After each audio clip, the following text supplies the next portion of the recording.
ভিত্তি আমার টপটা আমি দেখাচ্ছি আপনাদেরকে। আসসালামু আলাইকুম, আশা করি সকলেই ভালো আছেন। আমি আপনাদের দয় ভালো আছি। আসলে সবসময় তো জাল মারি, তার মাছ ধরি, এই ধরনের ভিডিও আপনাদেরকে দেখাই। তো আজকে আমি দেখাবো যে আমি ছোট যে কৃষকের কিছুই এখনও দেখাইনি, কারণ আমার এখানে চারপাশে পানি ছিল, তার কারণে আমি কোনো ভিডিও দিতে পারিনি। তো এখান থেকে দেওয়ার চেষ্টা করব। তো আমি দেখাচ্ছি, আপনারা দেখতে থাকেন, যে একটু চেষ্টা করেন আমার সাথে। আসলে রোদ্রের উল্টা পায় এই কারণে। তো আমার এই জমিগুলো শুকিয়ে যাইতেছে, এগুলো শুকানোর পরে কিন্তু আমি মনে করি এখানে চাষ করতে পারবো। কারণ আমরা এখানে মনে করেন যে প্রতি বছর ধান লাগাইতাম, তো এবার ধান লাগাবো না, এবার লাগাবো যে আমি মনে করেন যে আপনার শসা, কইটা, করলা এগুলোর চিন্তা ভাবনা করছি। তো আমি সাথে মরিচ আছে, এগুলো লাগাবো। তার কাজগুলো টুকটাক করি, যেমন এখন এই যে আমার হাতে কিন্তু আমি এখন জাল তুলতে যাচ্ছিলাম মাছ ধরার জন্য। তো এর ফাঁকে কিন্তু এখন যে ভিডিওটা দেখাইতেছি আপনারা, আমার জমিনে নিয়ে আসলাম। তো এটা হচ্ছে যে আমার জমিন।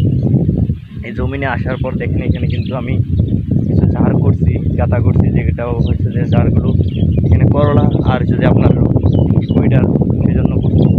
তো এই যে করলার ঝাড়গুলো আমি করছি, দেখেন আপনাদেরকে দেখাচ্ছি যে করলার ঝাড়ে আমি করলার ঝাড়ে এখানে করলা লাগাবো, আর সাথে আপনাদের শসা লাগাবো এখানে।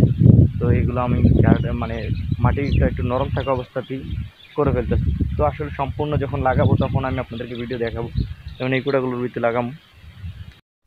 তো এই তো প্রিয় দর্শক, আমি চলে আসছি আমার জমিনে। তো এইটাও আমি চাষ করব। দেখেন এটাতে কিন্তু এখনও পানি চারে কিন্তু এখনও পানি কমে নেই, তার কারণে আমি কিন্তু এখনও সম্পূর্ণভাবে আমার চাষের যে কাজগুলো সেগুলো করতে পারতেছি না। তো আমি এই দেখেন এগুলো কিন্তু জার করে রাখছিলাম। তো এটা মানে এখানে 1.5 ফিট জার করছি, আর এখানে হচ্ছে যে 2.5 ফিট।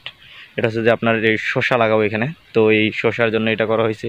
এই কোটাটা পুরোটা মানে আমি নিজেই কোবায় জার করছিলাম।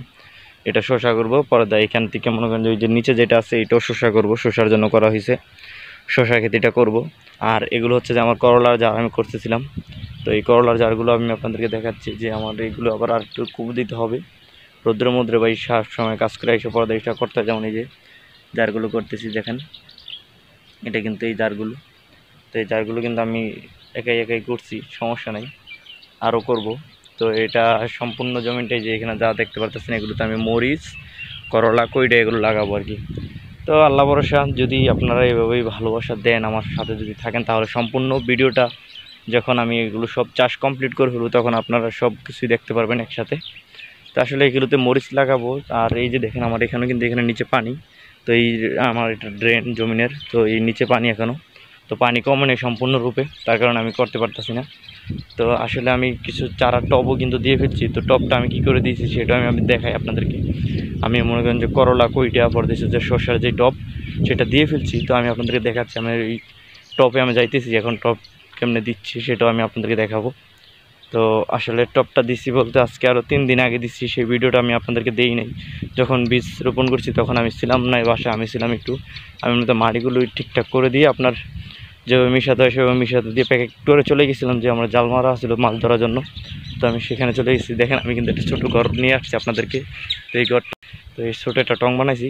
এই টঙের ভিতরে কিন্তু আমার এই টপগুলো দেখেন, এই দেখেন, এই দেখেন আপনারা দেখতে পাচ্ছেন এখানে এই যে টপ, এই টপের ভিতরে কিন্তু আমার এইগুলো সবগুলো এখানে টপ দিয়ে রাখছি, সেগুলোর মধ্যে আমি মানে শসা, খিরাই, পরে কইটা, করলা সবগুলো একসাথে আছে। তো এগুলো লাগাবো যখন সম্পূর্ণরূপে তখন আমি আপনাদেরকে সম্পূর্ণ ভিডিওটা দিব ইনশাল্লাহ।